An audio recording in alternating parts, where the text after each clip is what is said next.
installment of Win with Glenn. Today we're going to talk about what you need to do, the things that you should consider, the indicators when you should not go into business and cease operations. Welcome to the Win with Glenn video podcast, where Glenn Henderson and special guests will give you the tips, insight, and tools you need to grow, develop your business and career. Go with us as we dive into the best practices and rock-solid principles that will elevate you and bring proven success. Now, here's Glenn Henderson. Gang, today we're going to be talking about the things that you need to know, indicators that, we talked about not going into business, but let's say that you're in business and when you should cease operations. There's so much talk and chatter about going into business and all of the benefits and wonders of being in business, but I want us to take a look at some of the things that indicators, and it's not just as simple as where I'm not making enough money, but just what are some of the indicators, and then how to actually look at that exit strategy. And because this one has some heavy lifting, I definitely need to have Jim join me. And so Jim, thanks again, and my privilege. Welcome to Win with Glenn. Jim, I know that we've talked about in off air and with many people in the past about business success, and everyone, we define what success is, and the business is successful, but frankly there's as we all know from the statistics, most businesses are not going to make it. And I've seen so many people struggling, staying with, still going on, trying hard, and it almost sends them to an early grave. Yeah. It tears up marriages. It destroys personal lives, the financial, all because of health, that business. Yeah. And so people. Yeah. I want us to talk about and help people, and I know this is going to take us more than one segment, but just let's talk through indicators. And unfortunately, I'm a SME, a subject matter expert on this, because I've been bankrupt twice, and frankly, I've had quite a few businesses that I've had to stop. I've had to cease operations. But I do want to see if we could come up with maybe a list of top 10 things that perhaps are common throughout. And so I've inked a few things, but what's been your experience in that area before we get into the nuts and bolts? There's a host of things that you have to take into consideration when you're, and here's why we're doing this segment here, the next couple, is because both of us have had to sit with people who have paid a very high price to get out of business because they didn't get out quick enough. They didn't realize what we're about to talk about. So these are personal to both of us, and also I always feel bad having to charge someone to get them out of a mess.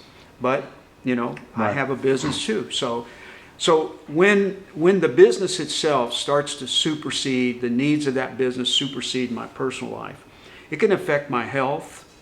It can affect my marriage, my relationship with my children, my relationship with friends and family. And I'm just telling you, just from my point of view, it's not worth it.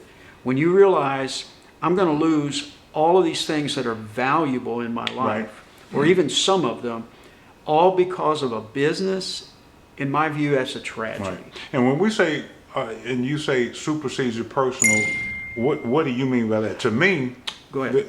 I'm going to say, this is hard for us to recognize, and that's why that advisory team is important. And your spouse, which is the mirror if you're married, and especially if you're not married, you need to have that advisory team. But in my world, superseding the personals, to me, I'm going to say when I just become a different person. You are.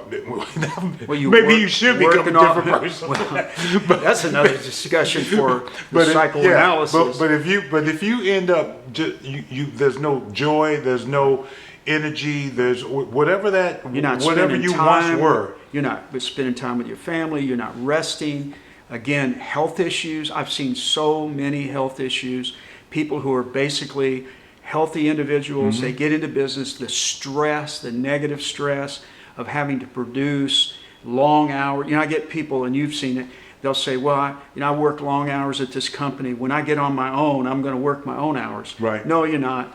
You're going to work more hours. Yeah. So it's going to be more stressful. So you're inclined not to take care of yourself. Pretty soon you're having high blood pressure and heart attacks and other issues with your health because and that's what I mean by it supersedes it. Your relationship with your spouse, which is so important. Yeah. You know, this person that's been encouraging you and lifting you up and being Well, there they're by your supposed to be side. They're encouraged. supposed to be. That's a different topic, Yeah. but- And then all of a sudden, We're going to talk about that too. Yeah, you're at odds with each other because, you know, he or she is expecting life to get better because we now are on. Well, I business. really have to do this. I'm gonna have a whole Go ahead. segment around it because it's critical. Because It is critical. for those people who are married, and we're going to move on through this. Oftentimes, your spouse is telling you you need to get out of that business, and you aren't looking. And that's once sending again signals sure, that you're that's not right. receiving. And because that's an indicator. It is. Because if the two Yeah. of you are not one, and again, that's a different topic. But when you mentioned joy too, when you start out and you're so you're full of happiness and joy and excitement and adrenaline's flowing. We're going to get out there and do this, and then you find out that you're at 2:30 in the morning, 5 nights a week, packing up stuff, Right. or doing inventory or whatever it is, and you're realizing I'm losing. There's no joy in this. This Right. is work. You know, this is hard work. Well, you know, we talked in one of the segments, Jim, about integrity, and so when I say that when the business supersedes the personal, I remember during the days of my early collapse, that one of the precedents when the business was going down, I already had lacked integrity. So, you know, you lacked integrity. You were cutting corners. You were doing things that because I didn't know what I didn't know, and so I cut corners and I did things to make up for what I didn't know. You That's just right. have to get That's back. right. And Fill them so one indicator that I certainly want to tell people, and I tell you, I see this all the time, and they like me for it, but they hate me for it when I say it, because I look at a person in the eye and I say, okay, what's going on? And they'll tell me, and I say, okay, now tell me the truth, or I just tell them that's not what really goes on. And what I mean by that is when an indicator that you know that the business is superseding the personal is when you really become a liar. Yeah. So you already are not telling the truth. Defensive. Because how many people I talk to, how's things going? Great. You know, I ask them, let me look at your P&L, let me see what's going on. And it's never the truth. There's always something hidden. Absolutely. And so when you find yourself really having to bob and weave and lie, that's an indicator that it's time for you to cease. Let me interject something. So about 2 years ago, there was a business in my community. It belonged to a family member. It was, in my view, it had always been relatively profitable. You're not going to change the world, but it was a good, solid business. I wanted to invest in it. The family member was going to exit. They were going to retire, and they were going to put the business up for sale. Mm-hmm. So I spoke to my wife about it, and I said, hey, you know, I think this would be a good business to invest in. It's not going to make $1 gazillion, but it's solid, right? It's the stable of the community. So I went to the owner, family, or extended family. I talked to him. I said, look, I'm interested. I know you're going to put up for sale. We're interested in buying it. But I'm going to need to see the P&L for the last 5 years minimum, right?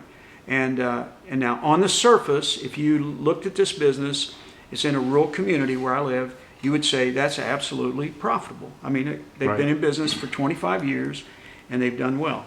But I needed to see that document. And they would not produce it. They would not give it to me. And for whatever reason, you can guess, I don't know, but they wouldn't do it. But they wanted to sell it to me and I wouldn't buy it. And they got upset because they're like, well, I thought you were wanting to buy it. You don't trust us. You don't believe us. We're family, you know. But the thing is, paper don't lie. Right. I need those numbers. Paper don't lie. I need what I put on the paper lies. Well, that's true.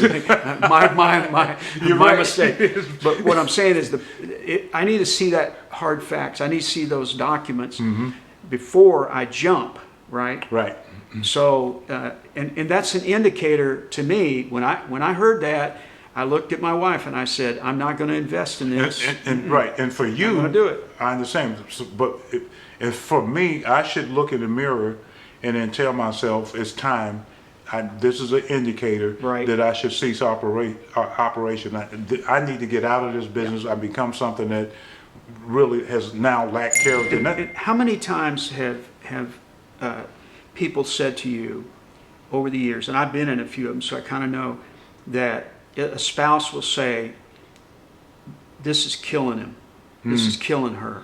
What they mean by that is this is destroying their joy, their life, their happiness. This thing is taken over to the point where, it's become negative and destructive. And it really gets bad when they want to help it. But Yeah, put you out of your Say, misery. let me. Yeah. But that's the other thing. So we talk about when a business supersedes the personal. Also, another indicator is when your personal relationships becomes affected, and you need to have those relationships. When you find yourself that you're not out with people, you're not doing things, whatever that might be. Yeah. So whatever it was before you started business, and I understand business consumes a lot of time and it has a lot of demands. People don't understand a business, which I use the analogy, is like a child. And you have That's a for very the few people that have a baby, have had kids, or the many, you have a baby, and that baby, feed 'em. well, the baby messes, it stinks, Yeah. it'll urinate on you. It don't care what day or time it is. Don't care It cries. what you It will think. embarrass you. Right. You're out at restaurants, and that baby is doing and the baby is singing one song, me, me, me, me, me. That's a business. And that's your And business. you got to take care of that business. Right. But if you take care of that business and raise it up, then one day that business will take care of you. Right. And but with that, there's relationships and things that if you see that it's changing, you need to say, this is not, and I know some things have to change, Not worth it. but if it changes substantially, that's an indicator that this perhaps is a time for you to rethink. There's this time So we for me talk in business. We talk about profitability. It's about making money, about replacing my income so I can have more independence and so on. All that's fine, but there are other costs. Right. When you're an entrepreneur, when you own a small business or even a medium-sized business, there's a cost involved. There's an emotional cost involved. There's relational costs involved. There's all these other things. It can affect your life spiritually. If you're a person of faith, it can challenge you in areas that you never thought about before. So, and all we're saying here is, hey, go into business, do it. If you've got the idea and you can make it happen, but don't go in there without counting the cost. It is going to cost you something. Right. And so you try to minimize your loss, minimize the negative impact of it, because it's not going to be all roses. Well, that's why we talked about simulating and counting the costs, and that's Check why it. also Right. I knew this was going to take us at least 2 segments, and so we're going to come back to this topic on our next segment. Win with Glenn, as we're talking about indicators and things that you need to know, indicators that are telling you it's time for you to cease operations so you can lower your blood pressure, get back to normal, and have a life. I'll see you next time. This is Glenn Henderson, Win with Glenn. I'll see you next time. Thank you for joining us for the Win with Glenn video podcast. Stay connected by following and subscribing to this podcast on these platforms. Join us every week as Glenn and special guests give you the tools you need to grow and have a successful business or career.